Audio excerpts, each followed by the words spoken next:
Welcome back to Vivian Online Classes. In our last class, we have discussed about the statement of Aristotle and Galileo Galilei. आज की class में हम जो previous video में जो concept पढ़े थे force and laws of motion पे, उस पे कुछ क्वेश्चन सोल्व करते हैं। इसमें अपना जो फर्स्ट क्वेश्चन है, can balanced force move a body at rest? कि कोई बॉडी रेस्ट में है और क्या बैलेंस फोर्स उस बॉडी को मूव करा सकता है? तो इसका आंसर क्या है? नो। क्योंकि बैलेंस फोर्स क्या होता है कि जितने भी बॉडी पे फोर्स लग रहे हैं, जैसे 2 लगे, जैसे 3 लगे, उन सब का जो रिजल्ट है वो क्या आएगा? 0। जैसे इस पे 2 फोर्स लग रहे हैं, एक तो F1 एक F2, दोनों की डायरेक्शन क्या है? अपोजिट है। और अगर दोनों का जो रिजल्ट है, दोनों फोर्स का जो रिजल्ट है अगर 0 हो तो ऐसे फोर्स को अपन क्या कहते हैं? Balance force. तो बैलेंस फोर्स में जो इफेक्टिव फोर्स है उसकी वैल्यू क्या आती है? 0, जिसकी वजह से बॉडी की स्टेट चेंज नहीं होती। अगर बॉडी रेस्ट में है तो वो रेस्ट में रहेगी, अगर बॉडी यूनिफॉर्म मोशन से स्ट्रेट लाइन में मूव कर रही है तो वो उसी स्टेट में रहेगी। तो बैलेंस फोर्स बॉडी को ना तो मूव करा सकता है, मतलब उसकी स्टेट को चेंज नहीं कर सकता। तो इसका आंसर होगा नो। नेक्स्ट क्वेश्चन है, what are the balance force?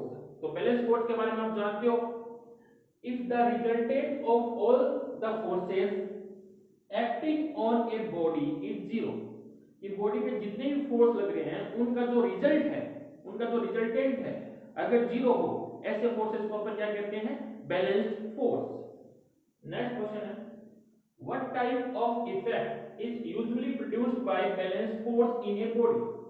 तो आपको पता है जो बैलेंस फोर्स है बॉडी की स्टेट को चेंज नहीं कर सकता, लेकिन अगर किसी बॉडी पे बैलेंस फोर्स लग रहा है तो उससे क्या इफेक्ट आ सकता है? बॉडी की साइज और शेप चेंज हो सकती है। Balance force usually change the shape और size of the body. Body की शेप और साइज को बैलेंस फोर्स चेंज कर सकता है, लेकिन बॉडी की स्टेट को चेंज नहीं कर सकता। स्टेट कितनी होती है? या तो बॉडी रेस्ट में रह सकती है या बॉडी यूनिफॉर्म मोशन से स्ट्रेट लाइन में मूव कर सकती है।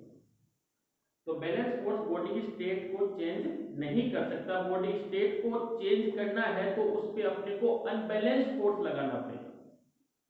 नेक्स्ट क्वेश्चन है, name the unbalanced force that stops A ball rolling on A ground. कि कोई बॉल को जब अपन ग्राउंड पे लुढ़काते हैं तो कुछ देर चलने के बाद में वो क्या हो जाती है? रुक जाती है। तो उस पे कौन सा अनबैलेंस फोर्स लग रहा है? क्योंकि बॉडी की स्टेट चेंज होगी ना, कि बॉडी कुछ देर चलने के बाद में वो एक स्ट्रेट लाइन में चल रही थी, अगर उस पे बैलेंस फोर्स लगता तो वो ऐसे ही चलती जाती, लेकिन कुछ देर के बाद में वो रुक जाती है, रेस्ट में आ जाती है। तो उस पे कौन सा अनबैलेंस फोर्स लगा? तो the unbalance force is the force of friction. जो अनबैलेंस फोर्स था उस पे वो कौन सा था? फ्रिक्शन। और फ्रिक्शन फोर्स कहां लगता है बेटा? दो सरफेस के बीच में।